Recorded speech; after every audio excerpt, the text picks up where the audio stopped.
We turn now to the latest round of violence in Israel and the occupied territories, the worst since last year's Israeli assault on the Gaza Strip. A series of uncoordinated stabbing attacks by Palestinians on Israelis has sparked a new Israeli crackdown on Arab areas. Israel says 7 of its citizens have been killed and many more wounded by Palestinian assailants armed with knives and other weapons this month. 4 of the deaths came on Tuesday when separate knife-wielding attackers targeted a bus and a busy thoroughfare. Another rammed a car into civilians standing on a street. Israel has imposed new checkpoints and closures on Arab neighborhoods in East Jerusalem and intensified military attacks in the West Bank and Gaza.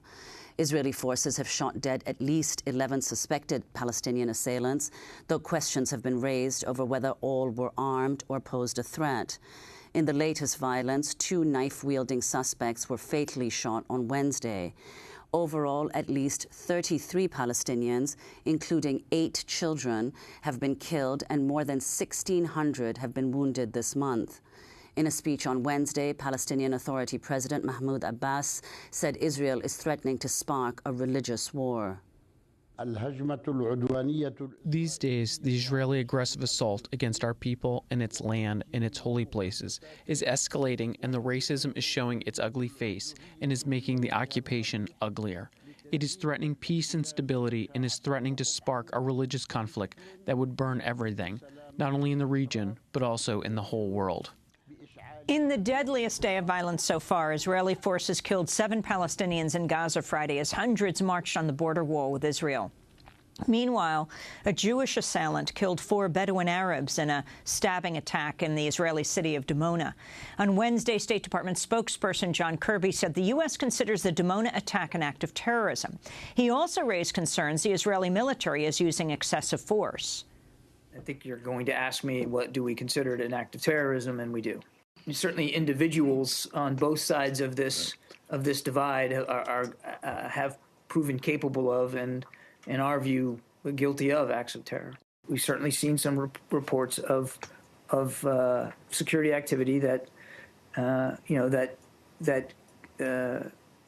could indicate the potential excessive use of force. And again, we don't want to see that anywhere. We don't want to see that here in our own country.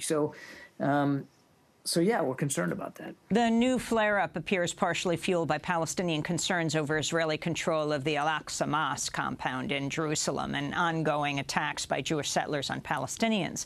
It's also sparked new demonstrations across the occupied West Bank that have revived talk of a third intifada. For more, we're joined by 3 guests. Diana Buttu is with us, an attorney based in Palestine. She served as a legal advisor to the Palestinians in negotiations with Israel, previously an advisor to the Palestinian President Mahmoud Abbas. Gideon Levy is with us. He is Haaretz columnist and a member of the newspaper's editorial board. He is the author of The Punishment of Gaza. And Budour Hassan is a Palestinian writer, activist, and law student at Hebrew University in Jerusalem. Her most recent piece for Electronic Intifada is called Son of Palestine, Mourned by Thousands.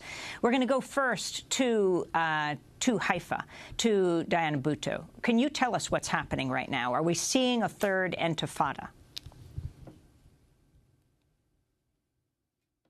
Well, it doesn't matter how you classify it, if you classify it as an intifada or not as an intifada, but what is happening is that Palestinians are being killed at will by the Israeli government and by Israelis.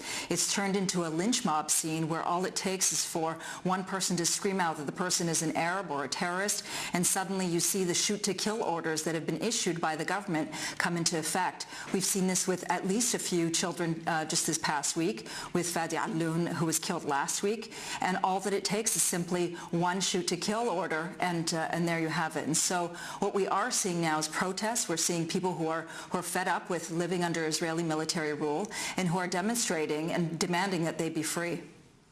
Diana Buttu, could you give us some sense of what you think accounts for this upsurge in violence, and also talk specifically about what's happening in East Jerusalem? Israel has sealed many of the neighborhoods there. Tell us a little bit about who the residents principally are of East Jerusalem and what this means. Well, Well, first, in terms of East Jerusalem, we're talking about a population of 200,000 Palestinians, many of whom actually hail from West Jerusalem, but were removed from the city in 1948 and now reside under Israeli military rule. These are people who are not citizens of the State of Israel. They are permanent residents, and living as permanent residents means that their residency is considered temporary by Israel. Even generations of these people have lived there. The newest measures that have been put into place are everything from searching entrances into cities, demanding proof that people have paid their taxes for some reason, also things such as indicating that they're going to demolish homes of anybody who is suspected of being involved in any resistance or otherwise, and basically the shoot-to-kill orders that I've been speaking about. Some of the videos that you've seen that have gone viral are videos of children who have been, one video in particular of a young boy who was hit in the head with a metal rod, who was run over by a jeep, and then stood over by an Israeli settler telling him that he should die. This is the type of activity that is taking place in Jerusalem. Now, in terms of the protests themselves and what's happening and what's going on or the reasons for it, it's because it's been going, this is a new generation that is lived exclusively under Israeli military control. This is a generation that hasn't seen anything but the false promises of the Oslo agreements. It's a generation that has to apply for permits to be able to go visit the sea, to be able to go to Jerusalem. It's a generation that recognizes that the denial of freedom is not something that is normal or natural, and they are resisting this and standing up and saying to the Israelis, once and for all, we want to be free, enough is enough. And if the world is very concerned about these protests, etc., they should be actually demanding that Israel end its occupation rather than demanding that the protests be quashed. I wanted to turn to Budour Hassan. You have written for Electronic Intifada. You're a student at Hebrew University. We're speaking to you in Jerusalem. You have had the chance to speak with the family of Subi Abu Khalifa, who stabbed and wounded an Israeli on Thursday. Can you talk about what the family said and what you understand is happening right now? Subhi Abu Khalifa lives in Shu'afat refugee camp, which is literally a ghetto, which the Israeli occupation since the 1970s has tried to crush with all means possible, turning it into a poverty hub, putting drugs in the camp, smuggling arms to some of the residents. So they've tried to do everything in the camp, not just to destroy the communities there, but to also prevent this camp from being active in the Palestinian resistance movement. And Subhi Abu Khalifa comes from this background. And despite all the attempts to destroy this generation, Subhi Abu Khalifa and his brothers and his families and thousands who live in Shu'afat refugee camps, despite all the hardships, are standing up against the Israeli occupation and resisting. And what was astonishing about the interview with his family is that his father told me that just one day after the alleged stabbing, he was fired from his job because he works at the Israeli occupation municipalities cleaning services. And I've asked him, do you regret that? Resent your son's actions? He told me this. He told me, I'll never value my job over my dignity. And his grandmother said the same. She said that I will not accept that my children and my grandchildren will see the Israeli occupation or colonize our city, destroy our lives, stab our children, and slaughter our children in front of our eyes, and they'll be silent. So this is just the case of Subhi Abu Khalifas, but there are tens of Subhi Abu Khalifas who have carried out these lone wolf attacks, and who not only they are fed up with the Israeli occupation, they're also fed up with the Palestinian Authority, with the Oslo Accords, with the new liberalization of the Palestinian society. They are fed up with being preached all the time about being civil, about being respectable in the face of the most uncivil and unrespectable army in the world.